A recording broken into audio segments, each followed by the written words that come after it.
Ok, estamos em gravação, o microfone está aberto. Boa noite, então, pessoal. Obrigada por virem nos unir nessa noite, nesse estudo, nessa continuação do texto, que nós iniciamos hoje um novo capítulo, mas, na verdade, a gente vai ver que ele é uma sequência, porque todo o curso de Jesus, todo o texto é uma sequência. E para nós começarmos, então, propriamente dito, com o estudo, dá aqui um ok para a Adriana, nós vamos, então, agora fazer aquele aquietamento mental. Só dar aqui para a Mônica também um ok. E a gente faz, então, agora essa internalização, esse momento que a gente recolhe os pensamentos para um propósito, para o propósito de entregar a nossa capacidade de aprender ao Espírito Santo. Buscamos, então, esse instante santo de aprendizagem, no qual nós nos confiamos ao Espírito Santo como nosso professor. Que ele se revele através desse nosso estudo de hoje, para nos trazer aquilo que estamos prontos e aquilo que precisamos para o nosso crescimento, para a volta da lembrança de quem nós somos. Então, esse é o propósito que nós temos em comum e todas as pessoas têm em comum.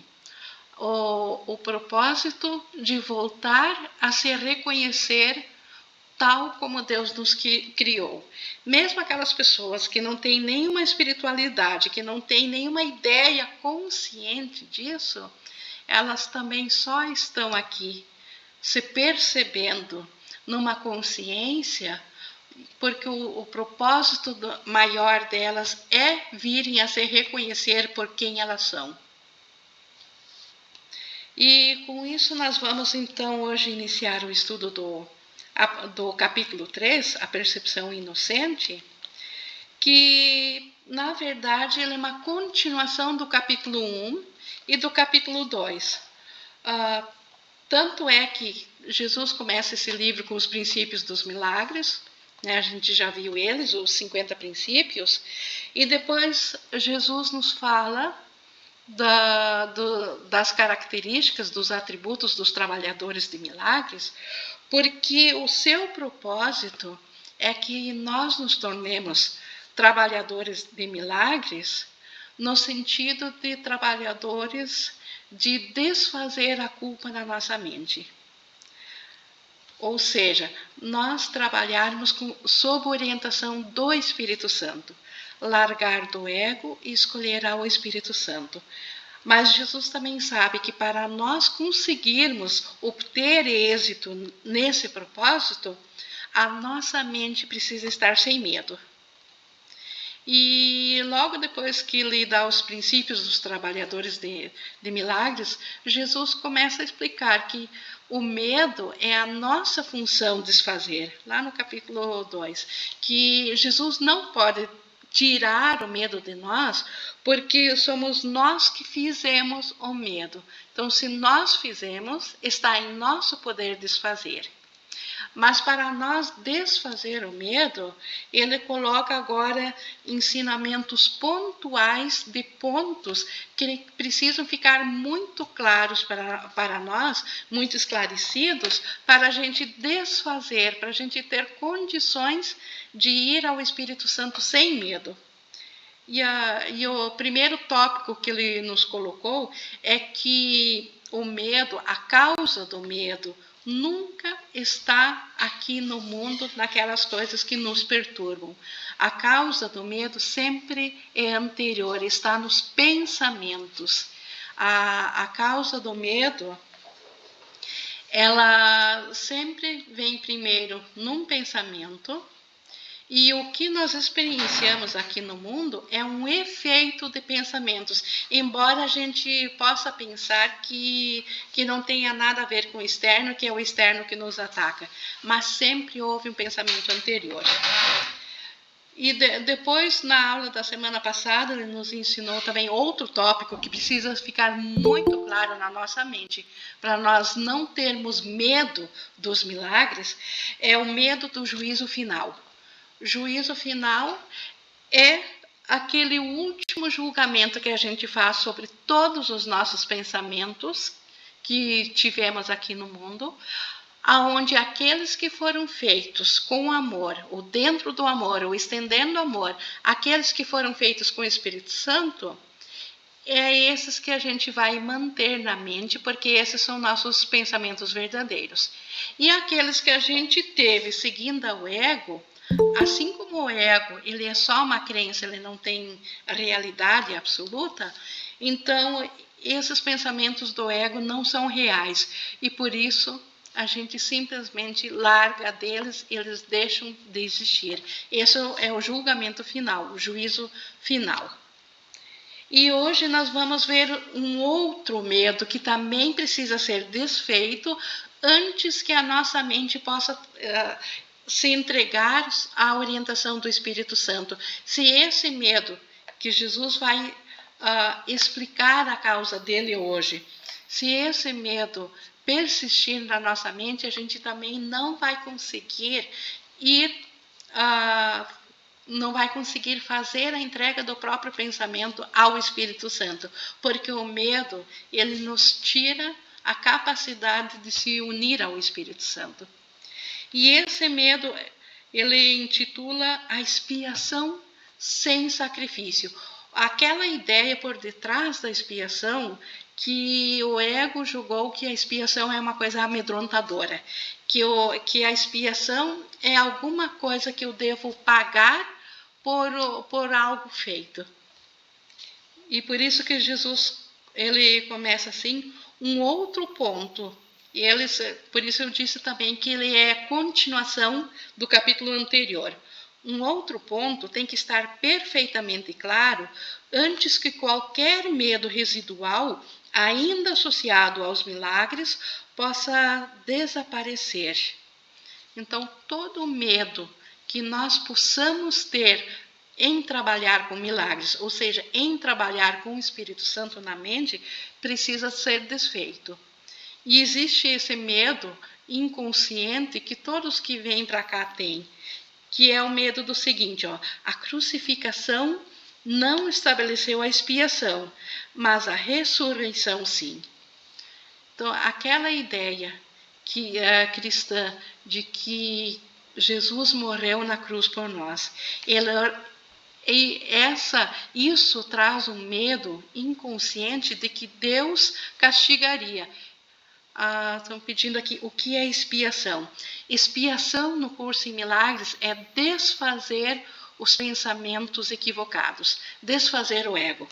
No mundo, expiação é pagar um preço pela culpa, por um pecado, pagar um preço. No livro, expiação é desfazer. Então, a crucificação de Jesus não faz parte do plano de desfazer a culpa. Não é por isso que ele se deixou ser ele não fez sacrifício ao se deixar crucificar. Agora, ao ressuscitar, sim, porque ele ressuscitou na mente. Jesus voltou a se mostrar a nós em vida na mente. Então, a ressurreição faz parte da expiação. Então, e ele continua aqui explicando, muitos cristãos sinceros compreenderam isso de modo equivocado, a morte e a ressurreição. Ninguém que esteja livre da crença da escassez poderia cometer esse equívoco. Então, ninguém que acreditasse em escassez, ninguém que acreditasse que está separado de Deus, que está em falta, poderia fazer esse equívoco de acreditar no sacrifício. Se a crucificação é vista de uma perspectiva invertida, se ela é vista equivocadamente, parece que Deus permitiu e até mesmo encorajou um de seus filhos a sofrer porque ele era bom. Aquela ideia cristã que Jesus morreu por nós na cruz e tinha que ser ele porque ele era o único inocente, ele era o único sem pecado. E de certa forma é o catolicismo, só lendo aqui no chat, o catolicismo propõe com a confissão e a comunhão. Sim, isso aqui, essa ideia está no catolicismo, no catecismo. Então a maioria, todas as igrejas cristãs que têm a Jesus como Salvador pregado na cruz, tem essa ideia. E essa ideia é como ele descreveu aqui. Então e isso é uma percepção invertida de quem está olhando através de olhos da culpa. Então, os primeiros cristãos, eles não tinham como compreender corretamente a ressurreição, porque a mente deles tinha culpa. E ao se sentirem culpados, eles olharam para a crucificação também. Então, daí veio essa projeção de que Deus pegou o seu filho inocente para fazer o sacrifício pelos demais. Então, essa interpretação particularmente desafortunada, que surgiu da projeção, né, da culpa de quem estava olhando para isso, tem conduzido muitas pessoas a sentirem amargamente o medo de Deus. Isso acontece até hoje. As pessoas assumem a culpa, ou sentem-se culpados pela morte de Jesus, porque Jesus teve que ser sacrificado em nome delas. Então, tais conceitos antirreligiosos entram em muitas religiões. No entanto, o cristão real deveria fazer uma pausa e perguntar: como poderia ser assim? É provável que o próprio Deus fosse capaz de dar um tipo de pensamento que as suas próprias palavras claramente declararam como indigno de seu filho?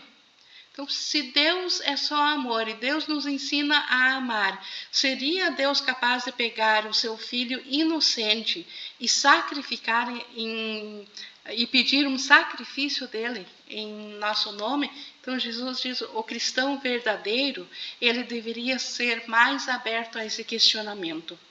Ele não deveria simplesmente aceitar aquela ideia de sacrifício como se ela tivesse vindo de Deus. Porque ela não veio de Deus, ela vem da parte da nossa mente que está contaminada por culpa. Então, isso tem que ficar muito claro. Então, a ideia da crucificação ter acontecido em nosso nome, isso veio da nossa culpa. Vou ver aqui. A verdade, não faz sentido nenhum Deus fazer isso. E realmente não faz sentido, se Deus é só amor, ele castigar alguém em nome de outras pessoas, em nome da humanidade. Ingrid, Oi. Só retomando rapidinho a questão Sim. do medo, que eu achei muito importante que você comentou. Se a mente está com medo, se a gente está sentindo medo, a gente não consegue fazer o perdão, entregar para o Espírito Santo. Não Porque é consegue. incompatível com o instante santo, que o instante santo, nem que seja uma fração muito pequenininha de momento, mas a gente naquele momento está sem medo. Aí o Espírito Santo a gente consegue conectar com a mente certa para poder fazer o perdão. É isso? É exatamente isso. É num instante santo que eu consigo conectar. Nesse único instante, a minha mente precisa estar sem medo. Perfeito. Não é estar sem medo o tempo todo aqui 24 horas por dia, porque nós não estamos com essa bola toda. Porque se nós tivéssemos, nós não precisaríamos desse curso. Mas num instante santo, num instante que eu vou ao Espírito Santo entregar a minha mente à direção dele, eu preciso estar sem medo, porque se eu tiver com medo, eu estou com o ego, e aí eu já escolhi pelo ego. Perfeito. Então, como que eu vou escolher? Por isso que Jesus está esclarecendo que o medo fomos nós que criamos, que ele é um pensamento. Se ele é um pensamento, eu posso mudá-lo, e que então ele já explicou como o juízo final é um feliz julgamento, onde a gente retém o que é bom e larga aquilo que não é de Deus. E agora também na expiação sem sacrifício. Então, não houve sacrifício para nos resgatar. Isso é um medo inconsciente muito forte. E que também nos impede de ir ao Espírito Santo. Então, se isso for bem esclarecido, que só a ressurreição da mente faz parte da expiação. A ressuscitar na mente é voltar a ter consciência de quem que eu sou. Perfeito. Isso faz parte da expiação. E não a crucificação, não o sacrifício. Perfeito. Gratidão, Ing. Tá.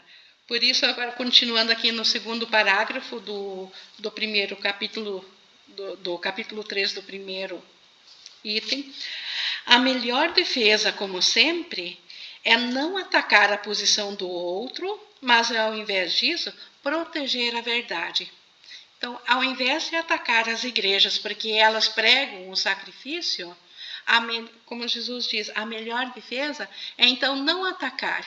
Eles ainda não estão prontos para entender de forma diferente, mas proteger a verdade. Aceitar para nós, ou simplesmente dizer para eles, nós acreditamos no amor de Deus. Não atacar a ideia das demais pessoas, porque isso daria realidade ao erro. Não é sábio aceitar qualquer conceito se tens que inverter todo um quadro de referências de modo a justificá-lo. Esse procedimento é doloroso em aplicações de menor importância e genuinamente trágico em uma escala mais ampla. Então, aceitar a ideia de sacrifício, para nós, ela, como ele diz aqui, em escala pequena ou individual, ela já é dolorosa. É muito doloroso saber-se merecedor da salvação por causa do sacrifício de alguém. E, como ele diz aqui, em escala mais ampla, então é totalmente trágico, a escala mais ampla no coletivo. Então, igrejas completas, como associação, todas as perseguições que já houveram desde a Idade Média, bom, desde que Jesus teve aqui a perseguição aos não cristãos, ou mesmo de outros conceitos também, as guerras santas, as cruzadas, então, a morte em fogueiras. Então, quanta perseguição no coletivo, quanta dor, quanto sacrifício, tudo em nome porque Deus também sacrificou um para salvar. Então é muito trágica essa crença no coletivo. Individualmente já traz muita dor, e no coletivo, então, é trágico. A perseguição frequentemente resulta em uma tentativa de justificar a terrível percepção equivocada de que o próprio Deus perseguiu seu próprio filho em prol da salvação. Então, essas palavras em si mesmas são sem significado, né? Deus perseguir alguém é totalmente sem significado. Tem sido particularmente difícil superar isso, porque, embora esse erro em si mesmo não seja mais difícil de corrigir do que qualquer outro, muitos têm se recusado a desistir dele em vista do seu valor proeminente como defesa. Em formas mais brandas, um pai diz: isso fere mais a mim do que a ti, e sente-se exonerado ao bater em uma criança.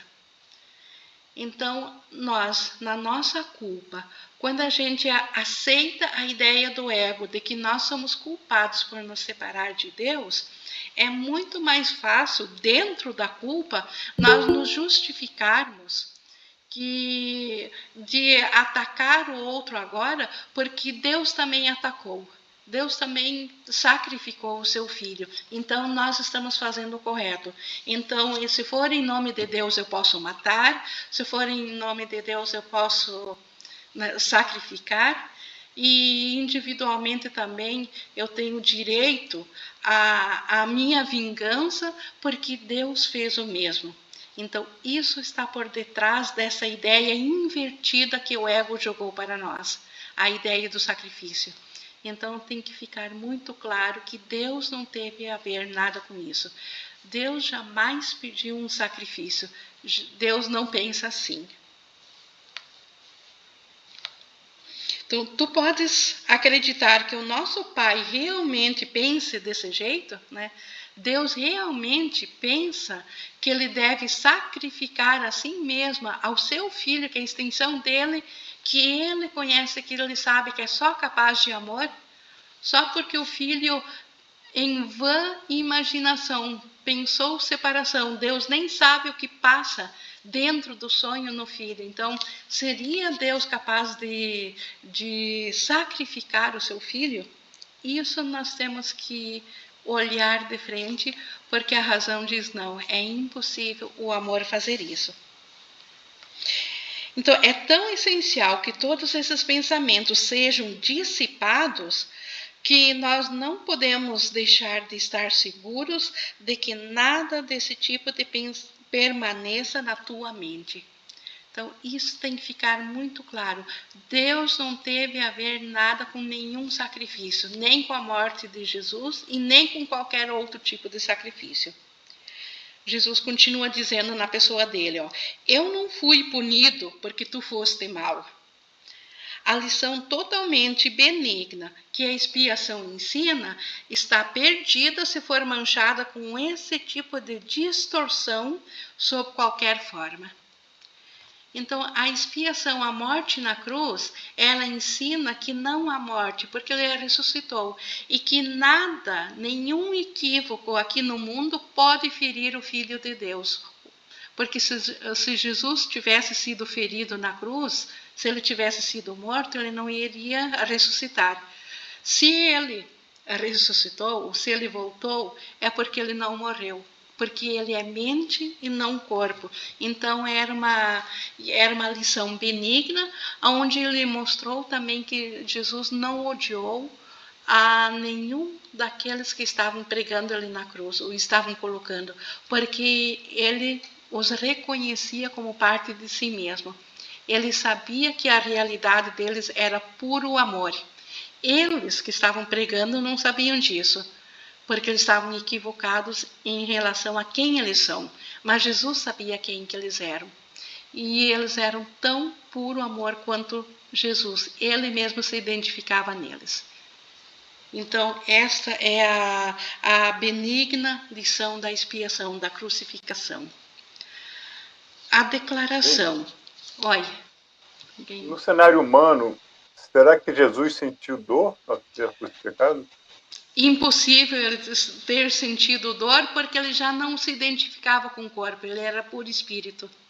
Ele apenas parecia aos outros que ele estava num corpo, e como os outros necessitavam disso para vê-lo, ele usava esse instrumento de comunicação dele, um corpo. Mas ele era somente, ele não teve dor nenhuma.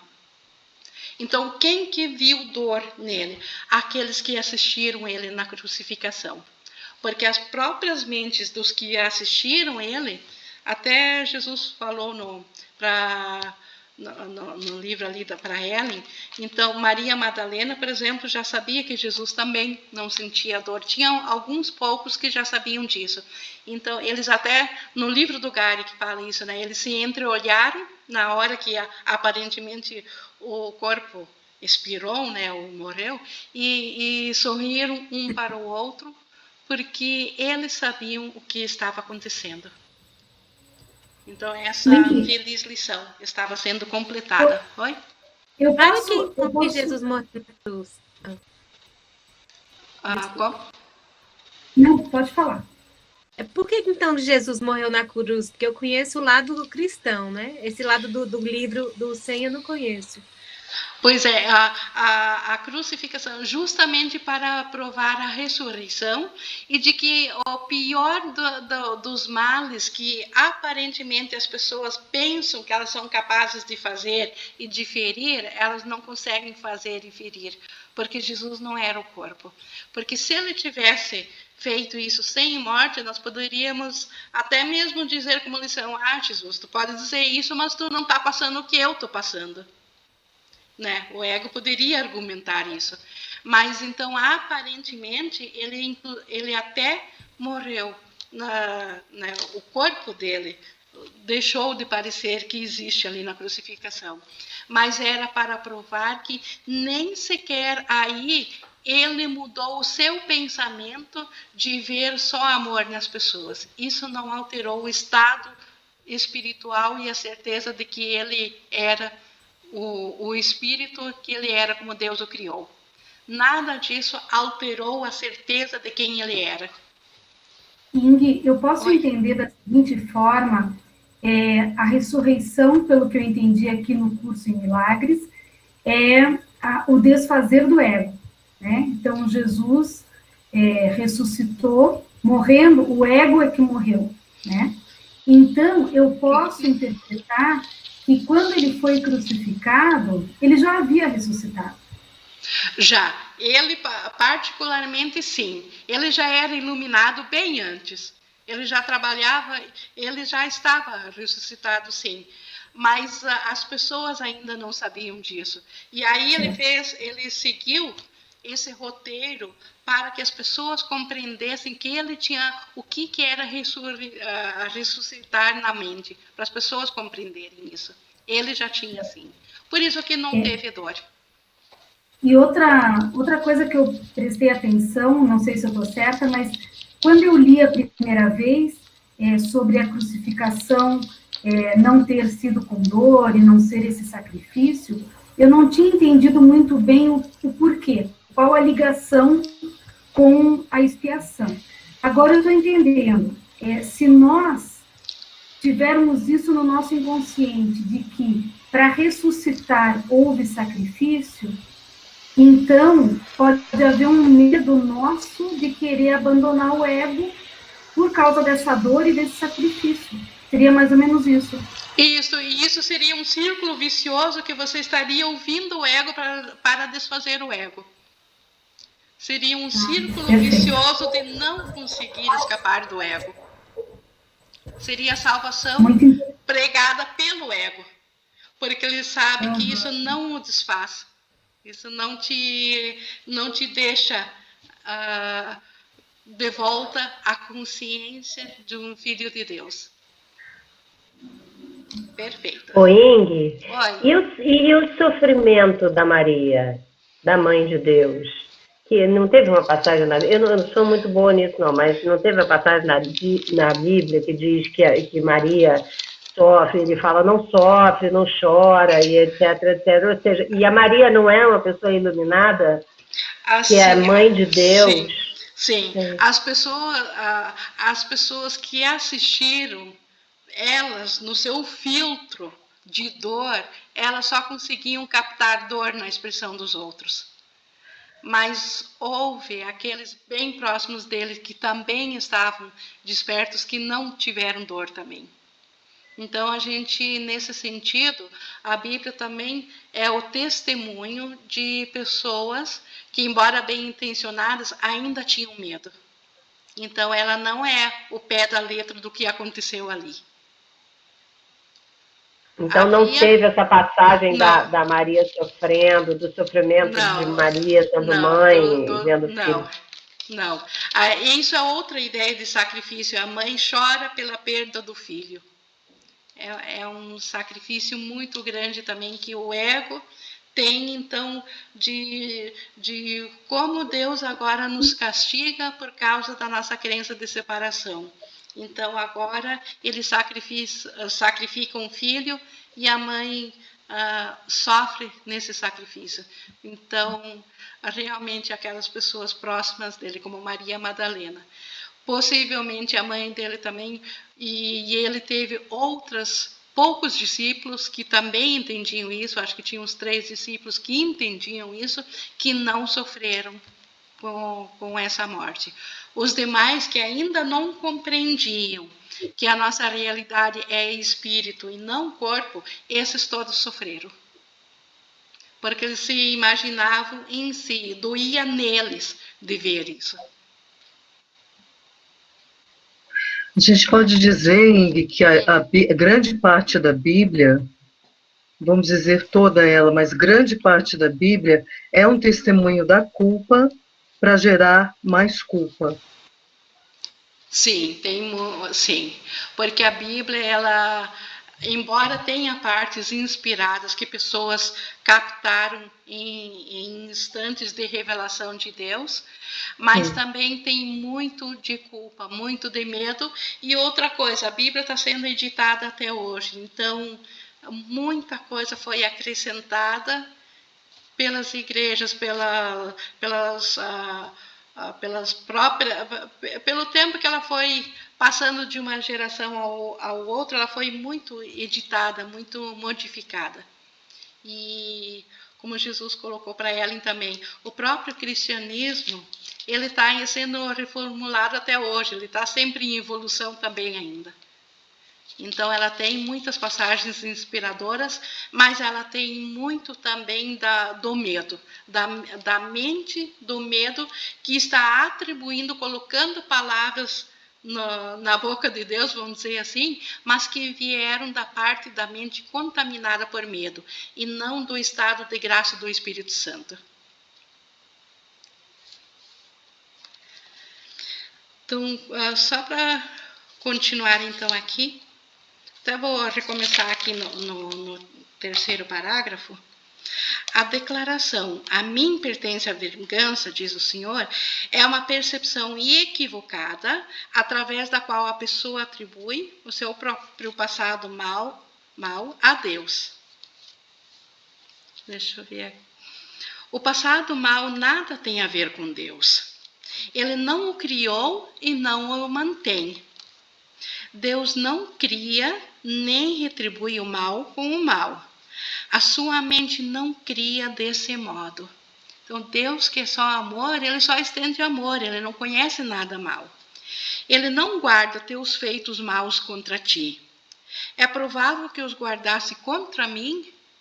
Então, pode Jesus ter se sacrificado em nosso nome se Deus não guarda nossos pecados contra ele? Certifica-te de que reconheces como essa suposição é completamente impossível e como surge inteiramente da projeção. Então, inteiramente da mente do medo do ego. Pensei separação, senti-me culpada, agora projetei o que eu penso que Deus pensa, e não realmente o pensamento de Deus. Então, esse tipo de erro é responsável por um batalhão de erros relacionados a isso, incluindo a crença em que Deus rejeitou Adão e o forçou a deixar o jardim do Éden. Isso aqui também é bíblico, que Adão e Eva pecaram e Deus os expulsou do paraíso. Isso é similar a nós acreditar que nós não merecemos agora o céu porque nós nos separamos de Deus. Então, Deus nunca rejeitou, Deus nunca expulsou. Então, isso veio da projeção do medo. É também por isso que, de tempos em tempos, podes acreditar que eu estou te dirigindo equivocadamente. Então, de tempos em tempos, pessoas perseguem outras pessoas, outros sistemas ideológicos em nome de Jesus. Então, como que isso é possível se Jesus é só amor? Porque a percepção deles, do medo, está colocando palavras em Jesus que não são de Jesus. Então, tenho feito todo o esforço para usar palavras que quase não têm possibilidade de serem distorcidas. Mas é sempre possível distorcer símbolos se tu o desejas. Então, Jesus está fazendo todo o possível para ser o mais claro possível em seu curso. Mas se nós olharmos o curso com medo, nós ainda podemos distorcer até mesmo o sem. Nós podemos ainda ver ataque aqui dentro. Então, o sacrifício é uma noção totalmente desconhecida para Deus. Ele só surge do medo e as pessoas assustadas podem ser perversas. O medo faz com que pessoas façam coisas terríveis. O sacrifício, sob qualquer forma, é uma violação da minha injunção, segundo a qual deveria ser misericordioso, até mesmo como o teu Pai do céu é misericordioso. Então, é isso que Deus pediu. Então, o que há de misericordioso num sacrifício? Um sacrifício só remete a mais sofrimento, a mais culpa, a mais dor. E Jesus pediu para nós sermos misericordiosos como Deus é. Tem sido difícil para muitos cristãos reconhecer que isso se aplica a eles próprios. Bons professores nunca aterrorizam os seus alunos. Aterrorizar é atacar, e isso resulta na rejeição do que o professor oferece. O resultado é o fracasso do aprendizado. Então, Jesus jamais iria nos pedir para nós impor o seu ensinamento a alguém, ou pedir sacrifícios, ou atacar uma pessoa porque ela pensa diferente. Jesus, ele é só misericordioso. Ele olha com amor, e quem já está pronto a pensar como ele se alegra junto. E quem ainda não está pronto a pensar como ele, só em amor, Jesus aguarda. Porque ele sabe que o momento da pessoa despertar para o amor é tão certo quanto Deus. Então, Jesus não ataca porque ele não conhece a ideia de sacrifício. Referiram-se a mim, de novo Jesus falando da pessoa dele, né? Referiram-se corretamente a mim como o Cordeiro de Deus que tira os pecados do mundo. Também outra frase bíblica, né? Mas aqueles que representam o Cordeiro manchado de sangue não compreenderam o significado do símbolo. Né? Aqueles que acreditam em sacrifício do Cordeiro, esses não entenderam. Corretamente compreendido, é um símbolo muito simples que fala da minha inocência. Então, o cordeiro é tido simbolicamente como um animal inocente. Então, nesse sentido, a inocência não pode ver pecado. Então, a inocência tira o pecado do mundo. O leão e o cordeiro deitados lado a lado simbolizam que a força e a inocência não estão em conflito, mas naturalmente vivem em paz. Então, o leão significa força, é símbolo de força, o cordeiro, símbolo da inocência, e a força vem da inocência. E a inocência sempre produz força, por isso que eles são lado a lado e não em conflito. Bem-aventurados os puros de coração, porque verão a Deus. Outra frase bíblica também, é outra maneira de dizer a mesma coisa. Então, por que os mansos herdarão os céus? Os inocentes, eles não veem ataque, e por isso que eles estão em paz. Por isso que os mansos herdarão o céu. Uma mente pura conhece a verdade e essa é a sua força. Ela não confunde destruição com inocência, porque associa inocência com força e não com fraqueza. A inocência é incapaz de sacrificar qualquer coisa, porque a mente inocente tem tudo e só se esforça para proteger a sua integridade. Então, os realmente inocentes, eles não têm medo, porque eles não atacaram. Se eles não atacaram, nada vai atacar de volta. Se nada vai atacar de volta, eles continuam íntegros tal como eles são. Então, toda a sua proteção vai para essa integridade de quem eles são, inocentes e puro amor. A inocência, né, ela não pode projetar. Então, a projeção é do ego, né? Então a inocência não projeta. A inocência vem de estender o amor, de estender o Espírito Santo. A inocência ela só pode honrar as outras mentes porque a honra é o cumprimento natural dos verdadeiramente amados para outros que são como eles. Jesus, ao olhar a cada um de nós, ele nos honra por ver só a mente inocente. Ele sabe que nós acreditamos em equívocos. Nós pensamos que nós ainda somos, em parte, maus. Mas Jesus sabe que isso é um equívoco. Ele sabe que a nossa verdadeira inocência, a nossa verdadeira identidade é totalmente pura. E essa é a nossa maior força. E por isso que Jesus nos honra a cada ser vivo, a cada um de nós. E a honra, então, é um cumprimento natural entre quem se reconhece entre iguais, entre inocentes.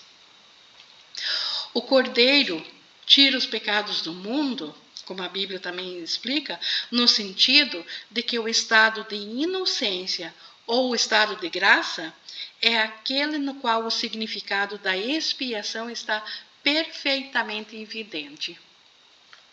E o que é a expiação? Nós ainda somos tal como Deus nos criou. Nós ainda somos puro amor, plenamente inocentes.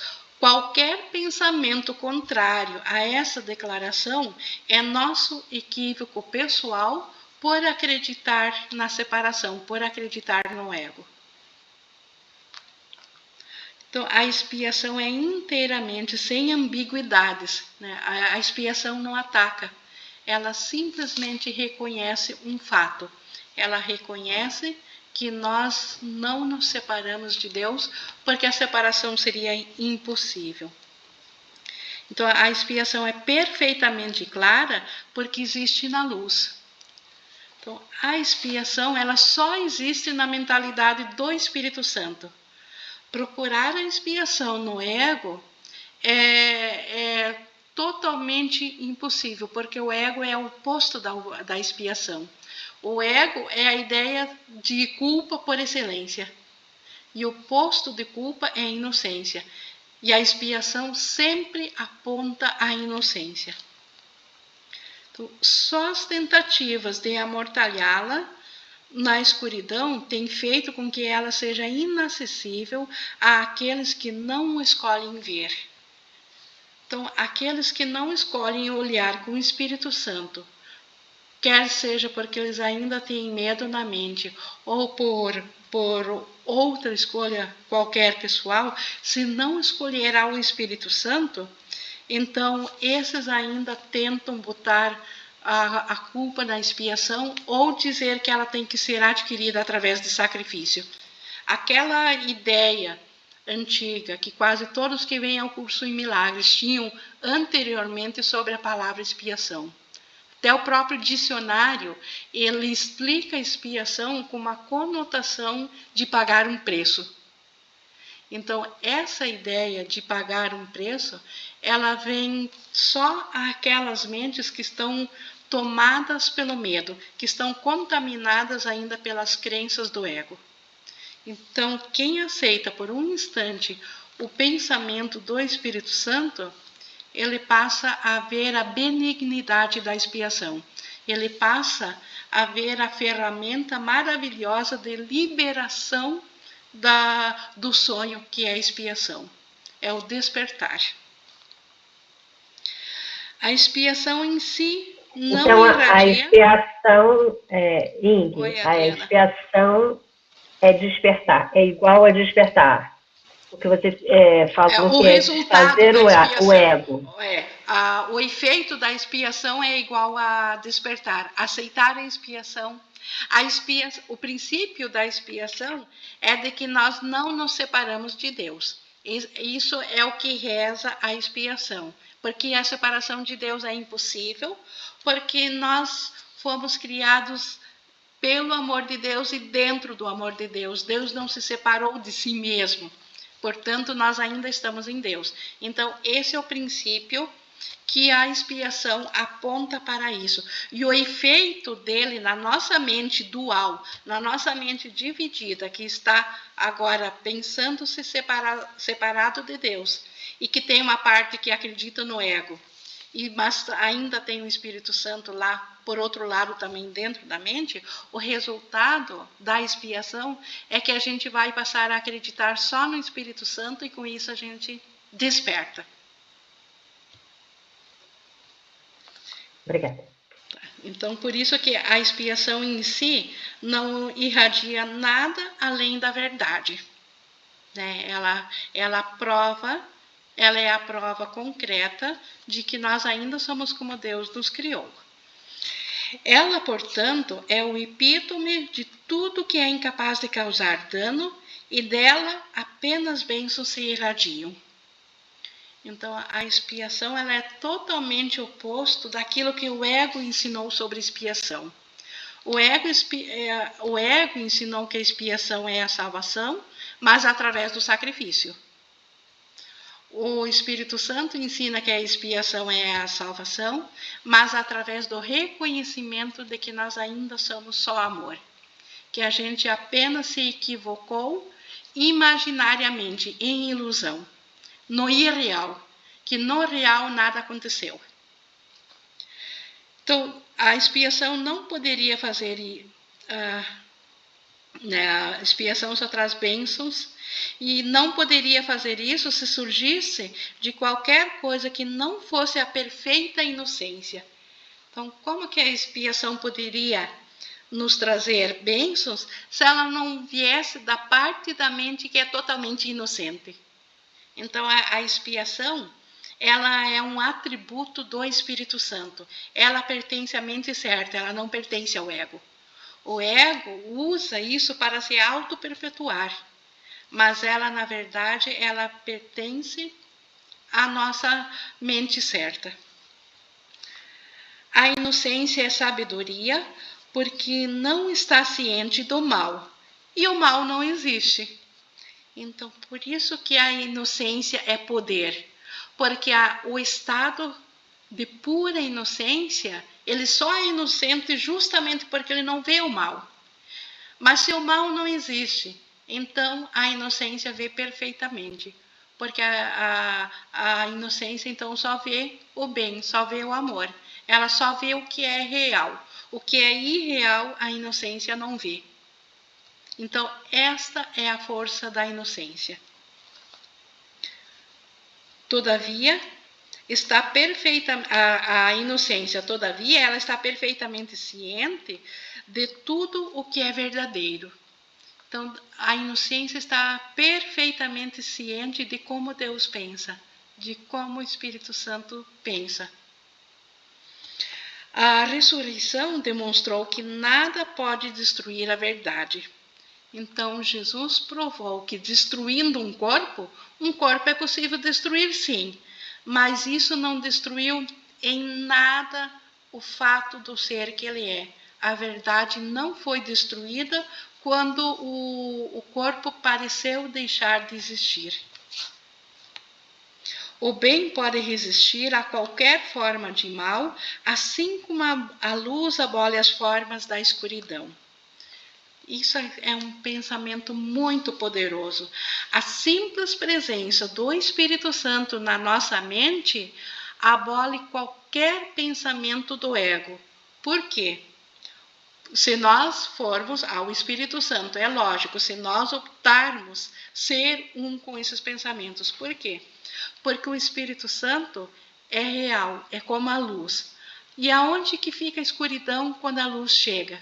O ego é escuridão. Então, o ego, ele não tem uma característica própria, ele não tem um existencialismo próprio, ele é uma crença.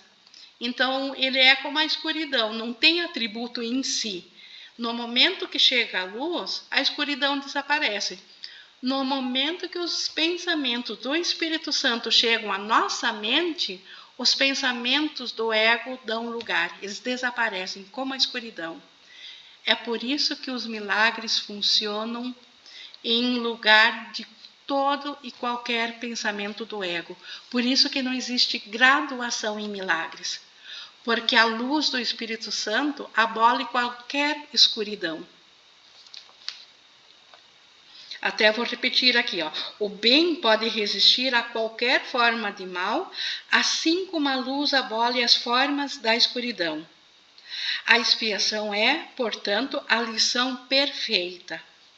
É a demonstração final de que todas as outras lições que eu ensinei são verdadeiras. Então, tudo que Jesus ensinou, e ele só ensinou o amor, tudo era verdadeiro, porque ele provou que a inocência, a luz, ela é mais do que a escuridão, mais do que o mal. Se podes aceitar essa única generalização agora, não haverá nenhuma necessidade de aprenderes com muitas lições menores. Tu és liberado de todos os erros se acreditas nisso. Então, aqui está o poder de aceitar que a expiação ela é totalmente sem sacrifício e que ela representa a inocência. Se nós, de fato, pudermos aceitar conscientemente isso na nossa mente, nós não precisamos de outras lições para aprender que a inocência é o nosso estado natural. A inocência de Deus é o verdadeiro estado da mente do seu Filho. Então, Deus, que é inocente, ele criou seu Filho em inocência. E esse é o nosso estado natural, nosso e de todo ser vivo. Nesse estado, a tua mente conhece a Deus, pois Deus não é simbólico, ele é fato. Então, como que nós vamos voltar a Deus? É voltando-nos à inocência na nossa mente. Então, quando nós voltamos ao Espírito Santo, nós estamos voltando à inocência. E essa inocência vai nos provar que, de fato, nós ainda somos como Deus nos criou. E isso é o retorno da nossa mente à consciência de quem somos. Conhecendo o seu Filho tal como ele é, reconheces que a expiação, não o sacrifício, é a única dádiva apropriada para o altar de Deus, onde nada, exceto a perfeição, deve estar. Então, o altar de Deus, aquele ponto de comunicação nosso do Filho com o Pai, ali apenas a expiação, só a inocência cabe ali. Porque só a inocência se comunica entre pai e filho. Nenhum sacrifício entra ali. E se nenhum sacrifício entra ali, então Deus não exigiu e jamais poderia exigir um sacrifício do filho. E se Deus não exigiu e jamais poderia exigir sacrifícios, então Jesus não se sacrificou por nós. Ele despertou em nosso nome, sim. Ele está aqui para provar que a ressurreição da mente é verdadeira, porque é ela que nos devolve o estado de inocência, o estado de graça. É ela que é a nossa salvação e a nossa paz. A compreensão do inocente é a verdade. É por isso que os seus altares são verdadeiramente radiantes. Então, o pai e o filho, eles em seu relacionamento, só luz vem disso. Eles são totalmente inocentes, puros, radiantes. Então, este é o nosso verdadeiro estado natural do nosso ser. Qualquer coisa diferente é nosso pesadelo, é nosso equívoco, e é disso que precisamos ser salvos. Mas para aceitarmos essa salvação, nós temos que saber que precisamos escolher de novo pela nossa inocência, porque ela está em nós. Então, isto é a expiação sem sacrifício. Nós já comentamos bastante, nós terminamos aqui a primeira parte. Gostaria de continuar, então, comentando. Emília. Oi. Eu acho que é importante, né, essa escolha que tu falaste no final, né, é importante lembrar que essa escolha que a gente faz conscientemente, né, quando a gente fica numa posição de observador, né, que a gente percebe que está projetando, ela é uma escolha consciente, né, mas sim, a gente está sempre fazendo escolhas. Totalmente consciente, sim. A questão é que quando a gente projeta, e se projeta, a projeção faz a percepção, né? O curso diz. Esse movimento equivocado, ele é de ordem inconsciente. Então, quando tu está dentro dele, tu não percebe que está fazendo. É muito louco. Então, quando a gente começa a sair e observar, não é que tu não escolhia antes, tu escolhia inconscientemente. Por isso que as pessoas dizem, eu não escolhi isso. Escolheu, só que tu não percebia antes porque era inconsciente. Tu estava imerso no personagem. Quando tu te afasta, e ele fala, escolhe outra vez, por isso que o curso não é feito com personagem. É feito com uma pessoa que se distancia e observa. Mas que muitas vezes as pessoas têm confusões, e é importante lembrar, lendo o curso, porque elas nem sabem que trazem essa bagagem e estão lendo a partir dessa perspectiva, né? Eu acho importante lembrar isso, porque as pessoas não tomam conta de ter inconsciente o processo de projeção. Perfeito, é bem isso mesmo. Então, e por isso que nós precisamos nos afastar, até mesmo porque dentro do sonho não há como não ter medo, porque o sonho foi projetado pelo medo. Então, quando a gente se torna por um instante esse observador que olha de volta, o observador não está com medo. Ele vê aquele personagem com medo ainda, mas o observador não está com medo e por isso que ele consegue ver esse personagem e saber que ele é só uma projeção, que ele não é real, que a realidade dele é aquilo que ele, como observador, ele pode, e ele está ali observando com Jesus ou com o Espírito Santo, ele está no amor ali, ele está na paz. E aí ele sabe que a sua realidade, então, não é o personagem, é esse observador. E é esse observador que escolhe, de novo, escolhe olhar de volta com o Espírito Santo.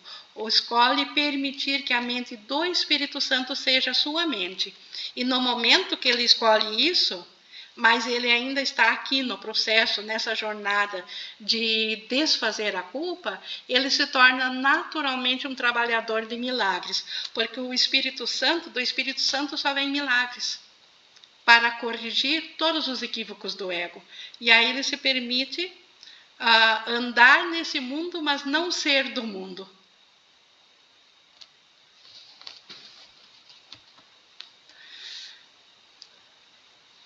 Mais alguma colocação? Inge. Eu queria saber como, quem que ensinou as coisas para o filho, agora falando do filho de Maria e José, por que ele conseguia, né, viver como observador 24 horas a chegar a um ponto de nem precisar de fazer escolha mais, e nós temos que ficar fazendo essa escolha o tempo inteiro sem conseguir. Qual que é a mágica que ele fez que a gente não consegue? Entende minha pergunta? Eu acho que eu tô meio que revoltada com aquele cara lá. Uma coisa... Ele conseguia e a mãe dele não conseguia, o pai dele não conseguia e ninguém da gente consegue. Jesus, ele em muitas vidas já desenvolveu, né, a mente dele a ouvir ao Espírito Santo. Então, ele aprendeu a escutar só ao Espírito Santo, e isso, por enquanto, em nós ainda é só potencial, nós ainda não desenvolvemos, mas estamos agora aqui com um curso que está nos ensinando como Jesus aprendeu e agora está nos ensinando o mesmo caminho. Então a gente vai ter que vir aqui mais umas 500 milhões de vidas para aprender igual ele? Não, porque ele está nos ensinando. Ele subiu a escada e deixou a escada no lugar. Ah, tá. E a escada está aqui, agora está o curso. Então, nós não precisamos descobrir as mesmas coisas. Basta a gente permitir a orientação dele na nossa mente. Então, por isso que agora ficou fácil para nós. Ah, graças a Deus. Obrigada. Certo. Alguém mais? Oi, Ingrid. Oi. No parágrafo 7, ele fala assim, se pode aceitar essa única generalização agora, não haverá nenhuma necessidade de aprenderes com muitas lições menores. Tu és liberado de todos os erros se acreditas nisso. Ou seja, se a gente passa a acreditar na verdade, que esse curso ensina, a gente é liberado de todos os erros? Como é que é isso? Se nós aceitarmos, ele está falando essa única generalização agora da expiação, que a expiação como ele diz, é a lição perfeita. E a expiação é a ideia de que nós não nos separamos de Deus. Se nós aceitarmos isso em cima de se nós pudéssemos aceitar isso de forma total para todas as situações, quer situação de doença, de escassez, de medo, se nós conseguíssemos já aceitar a integralidade da expiação, totalmente íntegra, nós não precisaríamos das lições menores. Nós não precisaríamos de uma sala de aula que precisa de uma vida para aprender isso. E aí nós seríamos liberados de todos os erros. Sim, seríamos liberados. Se nós aceitássemos 100% hoje já a expiação, o ego deixa de existir, porque o ego é uma crença oposta à expiação. Se ele continua persistindo, é porque ainda não aceitamos 100% a expiação. Nós ainda temos dúvidas em relação a ela. E os milagres vão comprovando que ela é real e que nossos pensamentos eram falsos. Por isso que é um processo. Mas seria possível nós aceitar esse único fato, aplicar absolutamente tudo e estar desperto. Então, tecnicamente, seria possível. Obrigada. Deixa eu ver aqui no chat se alguém tem alguma pergunta. Só agradecimentos. E aqui estão amando essa matriculada nesse curso. E de uma professora tão dedicada. Obrigada. Obrigada a vocês também. Nós temos, então, 1 hora de gravação. E vou encerrar, então, aqui. Semana que vem nós continuamos como milagres, como percepção verdadeira, que é uma continuação também. Então, como trabalhar, então, agora dentro dessa ideia de aceitar a expiação sem sacrifício. Isso tudo vai clareando, como eu disse, é muito sequencial, é muito libertador.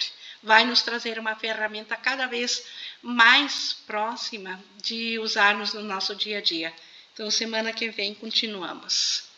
Obrigada também ao Espírito Santo por nos trazer essa feliz hora de aprendizagem.